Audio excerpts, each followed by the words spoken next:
أعوذ بالله من الشيطان الرجيم بسم الله الرحمن الرحيم الحمد لله والصلاة والسلام على رسول الله وعلى آله وصحبه أجمعين السلام عليكم ورحمة الله وبركاته.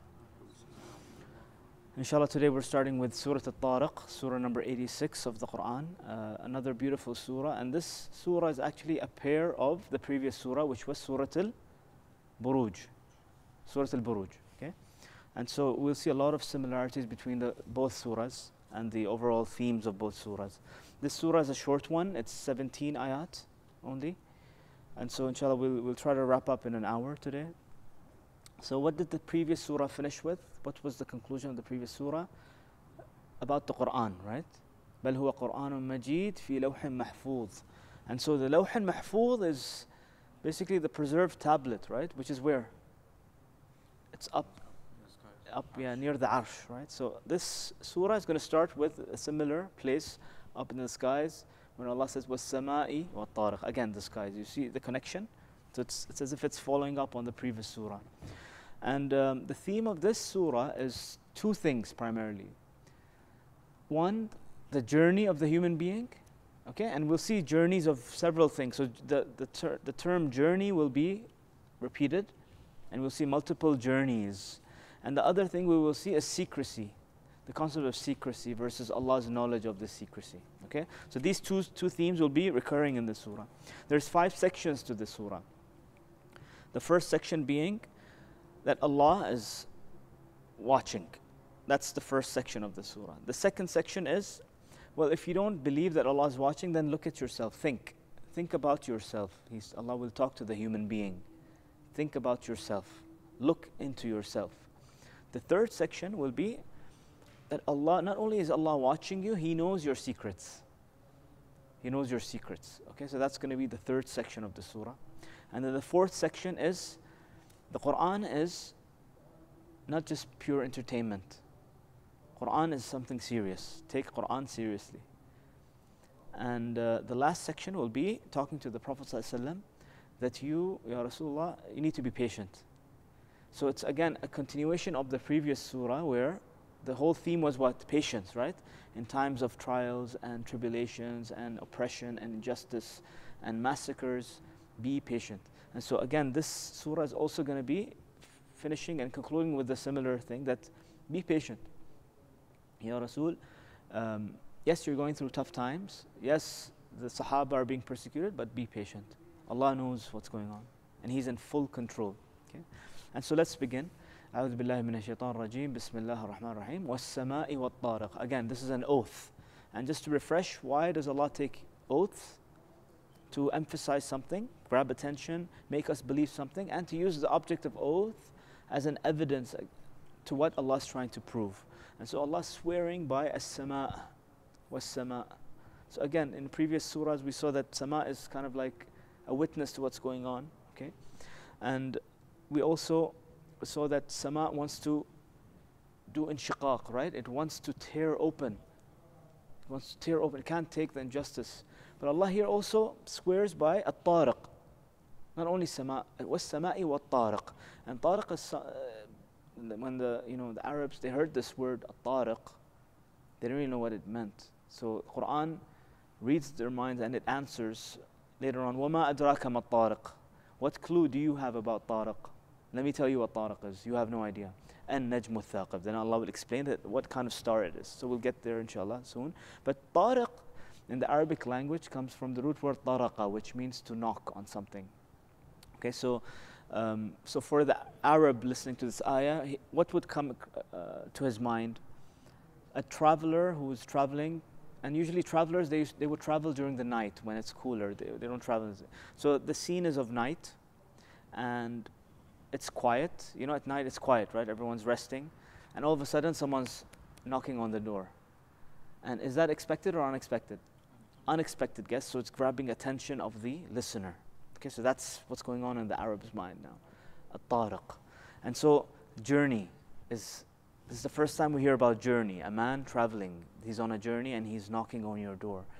And so similarly, Tariq is linked with stars, also brilliant stars in the skies that grab your attention. Okay, So not normal stars, brilliant stars, just like that Tariq, the guy knocking on the door, is grabbing your attention. Similarly, these stars are there to grab your attention. And then Allah says, وَمَا أَدْرَاكَ مَا الطَّارِقُ. What clue do you have? How would you come to know what this Tariq is? Now between the lines, what Allah is saying, He's putting us in our place. And He's saying, you human being, you think you graduated from Harvard, from MIT, from, Cambridge, get as many degrees as you want, you will have limited knowledge. وَمَا أُوتِيتُم مِّنَ الْعِلْمِ إِلَّا قَلِيلًا. I have not given you from knowledge except what? A little bit. So Allah is putting us in our place. He's putting our ego down, and He's speaking to the disbeliever who's been rejecting the Day of Judgment. He's been making jokes about the believers. He's, making fun of this whole message and making fun of the Prophet and Sahaba. Allah is saying, you have no knowledge. Okay, don't try to act smart. And then, An-Najmu Thaqib. Allah is explaining, what is this Tariq? It's a star that's piercing. A Thaqib in Arabic language is something that pierces through something, and it also means hole, which is very interesting, because I remember reading a research paper once about the black holes. Okay, a Muslim scientist did some research on this, and what they did was they sent out sound detections to kind of monitor what sounds are emitted from black holes. And subhanAllah, what sound did they hear? And I remember hearing the sound recording. It was the sound of something knocking. That was the sound. And so, subhanAllah, وَالسَّمَاءِ وَالطَّارِقِ, the knocking star. What clue do you have about Tariq? It's a hole that has a hole in it. It's a star that has a hole in it. And Najmu Thaqib, subhanAllah. So science proving the Quran right, Amazing. But here another meaning of this is, which is also very beautiful, Now think of the Arab sitting at night, it's dark. And remember in the previous ayat we learned, وَجَعَلْنَا اللَّيْلَ لِبَاسًا, right? Allah made the night a covering on you. So for the Arabs watching the sky, he would think of the sky and the blackness of the night as a big blanket.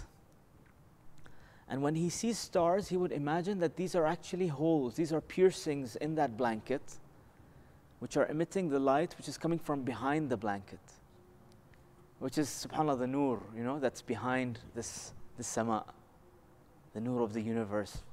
So all we can see is just small piercings of this light coming out. So another beautiful way of looking at this. So, and we know that light travels also, right, today? We know that actually we can measure the speed of light, they call it. And so here Allah's also describing through these ayat the journey of light. Earlier it was the journey of the knocking guy, the traveler, and now the journey of the light, all the way from billions of light years away to the human's eyes. We can see that light through that small piercings. So again, another illustration of the journey, different kinds of journeys throughout the surah. And another beautiful thing is about stars. You know how darkness is associated with secrecy, with the unknown. When it's dark, when it's dhulumat, there's a lot of hidden things. And so these stars, what do? They unveil some of those secrets, because secrets is also going to be part of this surah. So the unveiling of secrets through these stars. You see how many different thoughts and ideas come just by looking at the sky. Allah keeps telling us, look up at the sky, look up at the sky.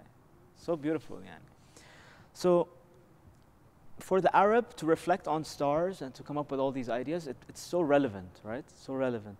But for us, it's not relevant anymore. Does this mean that Quran is irrelevant for us? It just means that we are disconnected from nature. The human being, bil fitra, he actually should be looking at the stars and the creation. He should be pondering. So there's something wrong with us. Something wrong has happened to us. We have been distracted from all these signs that Allah has put up there. And so Allah then says, the jawab al-qasam. When you swear by something, I swear I'm gonna hit you. So I swear is the qasam, jawab al-qasam is I'm gonna hit you. Here, what's the jawab al-qasam? What is Allah trying to make us believe? What is Allah trying to make us grab our attention by? In kullu nafsin lamma alayha hafiz. There's no doubt about it. Every single soul, كل نفس لما عليها حافظ. There is a protector for every single soul. Okay, حافظ means from حفظ, which means to protect, and also guard. Okay, guardians and protectors. And we've seen this theme coming before also, right? The angels, the guardian angels who protect us. We saw in the previous surah that Allah is watching, He's protecting. We saw السماء ذات البروج. The angels that are basically armies of angels waiting in the forts, right? Al-Buruj from Burj, the fortress. They're just waiting for the command of Allah to come down and save human beings. And so, in kullu nafsin lamma alayha hafidh.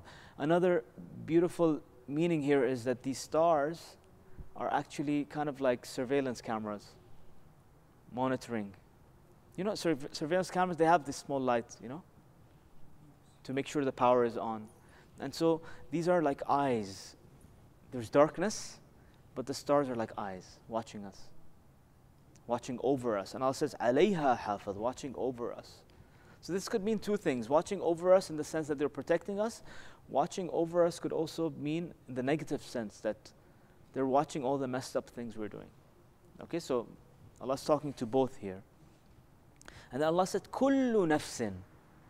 Don't think you are excluded from this. Allah didn't say al-insan. He didn't say nas. He says, kullu nafsin. Allah's emphasizing that every single human being, Allah has someone watching over him. Someone's watching you all the time. You are not alone. That's what Allah's saying here. Okay? And nafsin also, one of its meanings in the Arabic language is something, again, to do with privacy and secrecy and you between yourself. Nafs. Where is the nafs? Something inside of us, right? So, and nafs, according to some people, is your personality. Now, on the outside, we could have a different personality, but internally, who knows our real personality? Allah subhanahu wa ta'ala, right? So that's why Allah here is referring to, and He's going to talk about it deeper later on, but He's just hinting to it now. Allah knows you and He's watching over you. Kullu nafsin, every single human being, your real personality. Not the personality you have in the masjid. Not the personality you have out in the workplace. Not the personality you have in the, in the marketplace. Your real personality, Allah knows that. And Allah is watching over that personality.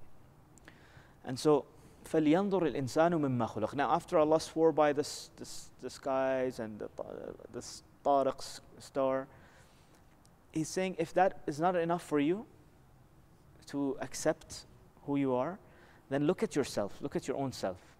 Don't look at the sky. Look at yourself. فَلْيَنْظُرِ الْإِنسَانُ مِمَّا خُلِقَ. So let the human being then look carefully. يَنْظُر means to look carefully. Not just to look, glimpse, no. Look and, focus and concentrate on what? مِمَّا خُلِقَ. From what is he created? So let the human being look at what he is created from. And Allah here is talking about the sperm, the filthy fluid. That's the beginning of life, basically, for the human being. That's where human beings start. So, number one, Allah's putting us in our place again, that you arrogant human being, you have an ego issue, you're rejecting my signs. You forgot that you were created from this filthy fluid that you're disgusted from, that you want to wash away all the time.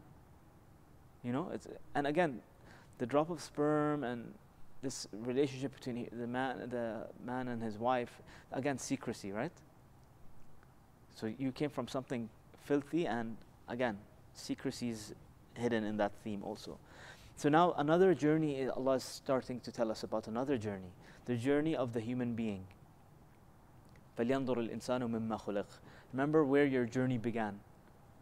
It began with that filthy fluid. Okay? And Allah, He didn't say فَلْيَنْظُرُ الْإِنسَانُ مِمَّاذَا خُلِقَ. The actual word is مِن مَاذَا خُلِقَ. From what was he created? Allah shortened it. مِمَّا خُلِقَ.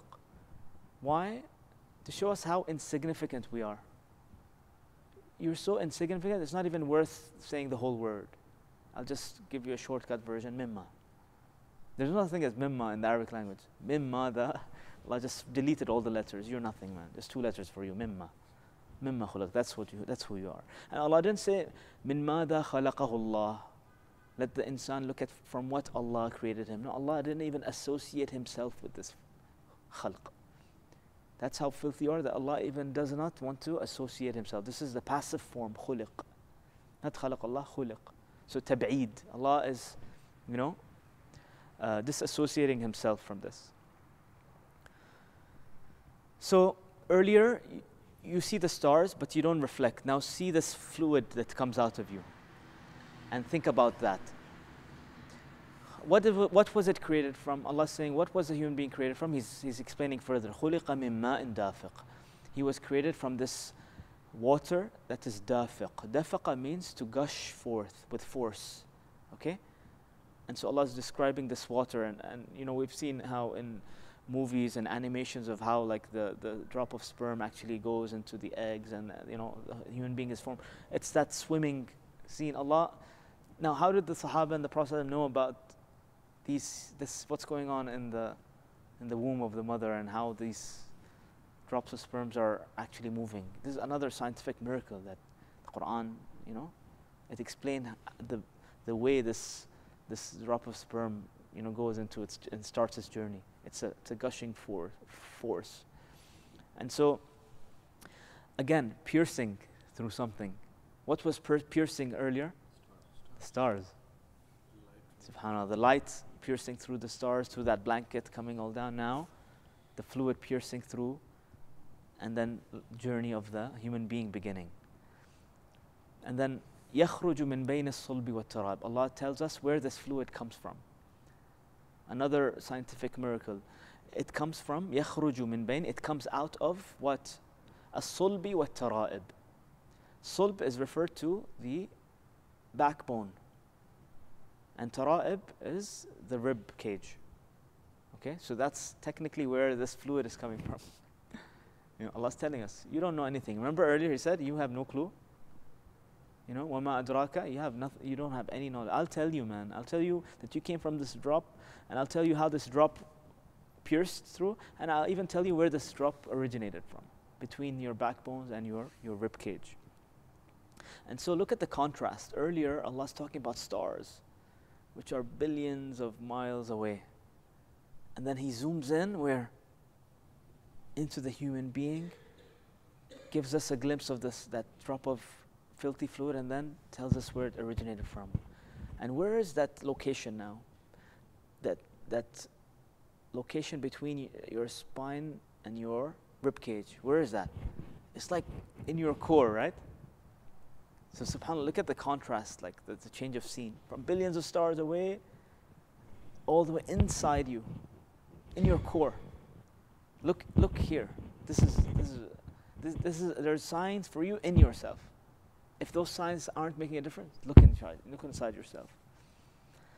And so He's showing us our weakness. And then He says, إِنَّهُ عَلَى رَجْعِهِ لَقَادِرٌ. There's no doubt about it. Allah, and He doesn't say Allah, He says He. Again, because He's far away, He's not associating Himself. Innahu, and what, another beauty of why He's not associating Himself, because He wants the believer to figure it out, and the listener to figure it out for himself, number one. Number two, the human being already knows deep down inside. I don't have to spell it out for you. You already know this. And number three, another beautiful thing here is, the disbeliever has been hearing over and over again,